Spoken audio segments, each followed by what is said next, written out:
Olá, bem-vindos. Na última videoaula nós falamos um pouco sobre a motivação e principais características básicas de CLPs. Hoje nós vamos dar continuidade a esse assunto introdutório, falando um pouco sobre arquitetura, suas partes básicas em termos de hardware, ciclo de varredura, bem como as linguagens de programação utilizadas nesse equipamento. Vamos lá? Todo CLP pode ser dividido em 4 partes básicas, como você pode observar nessa figura. Então nós temos a unidade central de processamento, conhecida também como CPU. Nós temos também a seção de entrada e saída, os módulos de entrada e saída. Temos o módulo de fonte de alimentação e temos um bloco conhecido como o do dispositivo de programação. Então essa aqui é a arquitetura padrão da maioria dos CLPs. No entanto, vale notar que a maioria dos sistemas CLPs ela é patenteada. Isto implica que uma arquitetura fechada geralmente é considerada. Adicionalmente, é possível que existam algumas diferenças elementares bem pontuais em termos de endereçamento, alocação de memórias, reaquisição e manipulação de dados para modelos diferentes, de fabricantes diferentes. O sistema de alimentação ele fornece todas as tensões necessárias para a operação apropriada das várias seções do CPU e a programação é feita basicamente por um computador pessoal, um PC, ou a unidade de programação do fabricante. Quanto aos tipos de módulos de entrada e saída, podemos dividi-los em dois tipos, o do tipo fixo e os CLPs do tipo modular. Um destaque aqui para tipo fixo é o seu baixo custo, geralmente eles são chamados de relés programáveis, para menor porte. Já os do tipo modular oferecem maior flexibilidade, como nós podemos observar aqui no lado direito, mas tem um maior custo associado. Esses, como são dispostos em racks, geralmente eles são encontrados de forma mais frequente nas indústrias. O módulo CPU é o cérebro de um CLP e consiste basicamente em um microprocessador para fazer a implementação lógica e controle da comunicação entre os módulos. A CPU requer uma memória para armazenar os resultados das operações lógicas executadas pelo microprocessador.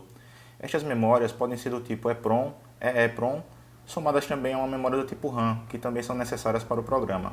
A CPU controla todas as atividades e é projetada de modo que o usuário possa introduzir o programa desejado em lógica ladder, que é de fácil implementação. Os módulos de entrada e saída compõem a interface pela qual os dispositivos de campo são conectados ao controlador.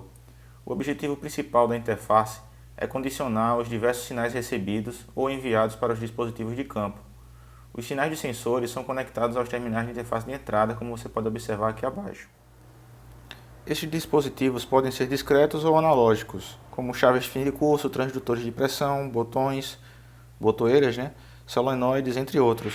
Perceba aqui também que os dispositivos que serão controlados, eles são conectados aos terminais de interface de saída, como vocês podem observar na figura anterior aqui. Bom pessoal, vamos dar uma olhada agora aqui como é que seria essa ideia do módulo de entrada conectado no CLP. Então eu vou dar um zoom aqui nessa primeira figura para a gente olhar com mais detalhes. Veja aqui basicamente os dispositivos de entrada, botoeiras, chave fim de curso, alimentados em uma tensão 24 volts CC, ou seja, de corrente contínua. E esse módulo de entrada particularmente, você pode ver que é um módulo de 16 terminais de entrada.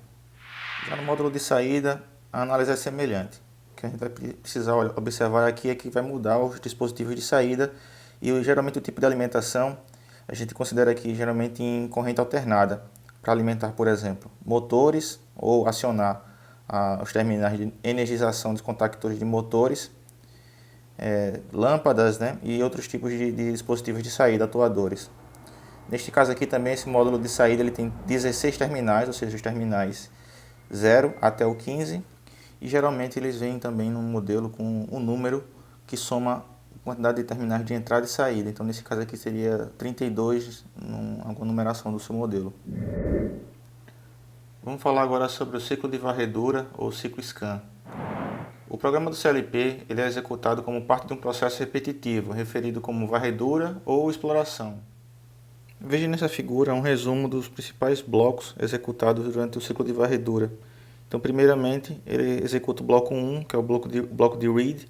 Ele lê os dados de entrada do dispositivo de campo através de interfaces, ou seja, os módulos de entrada.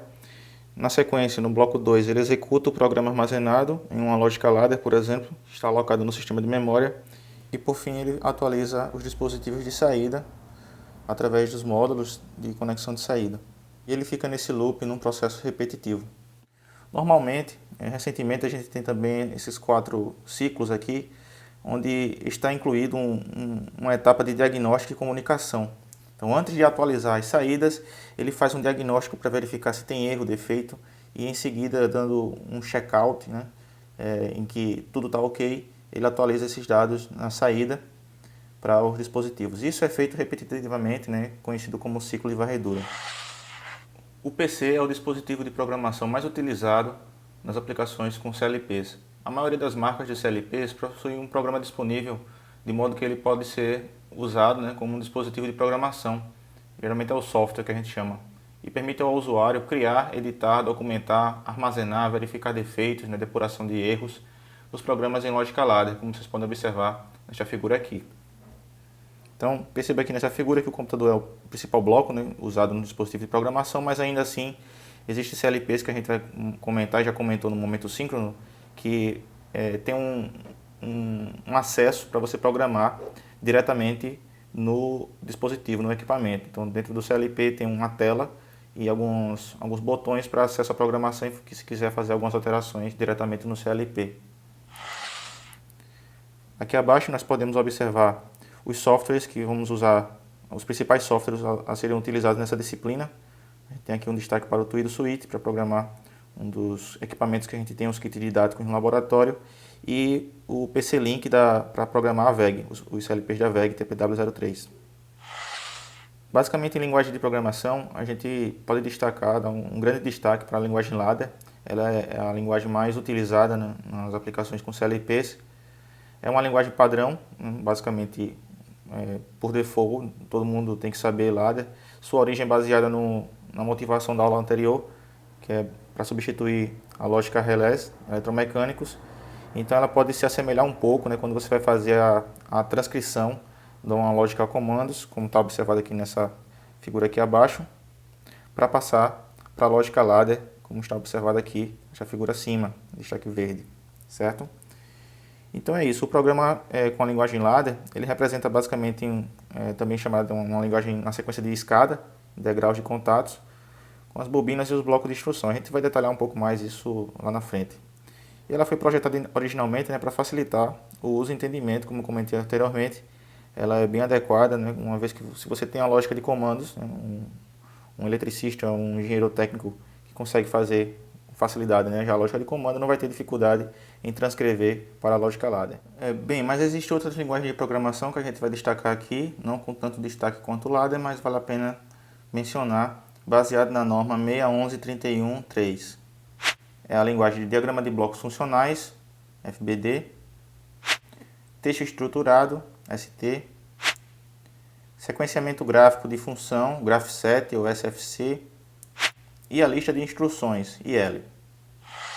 Com relação à fonte de alimentação, vale a pena destacar que a gente precisa, né, todo CLP precisa ter uma fonte de alimentação para fornecer tensões em corrente contínua para alimentar outros blocos. Então, isso aí é basicamente dedicada, é uma fonte de alimentação dedicada para alimentar outros blocos que estão plugados no rack, principalmente nos CLPs do tipo modular. E os tipos de fontes, geralmente elas são lineares, que operam em baixa frequência, em torno de 60 Hz, e as fontes chaveadas também podem estar presentes em alguns equipamentos, alguns tipos de CLPs. Essas fontes chaveadas operam com frequência em torno de 20 kHz. Aqui abaixo você tem uma foto, basicamente com os principais diagramas da fonte de alimentação, com destaque aqui para a parte da fonte de alimentação. E aqui é uma foto cortesia de um fabricante no livro texto, onde estaria a fonte de alimentação. Toda fonte de alimentação é importante ter um isolamento. Então perceba aqui nesse bloco que um isolamento geralmente considerado é com um acoplador óptico. Bom pessoal, era isso. Aguardo vocês na próxima videoaula. Obrigado e até a próxima.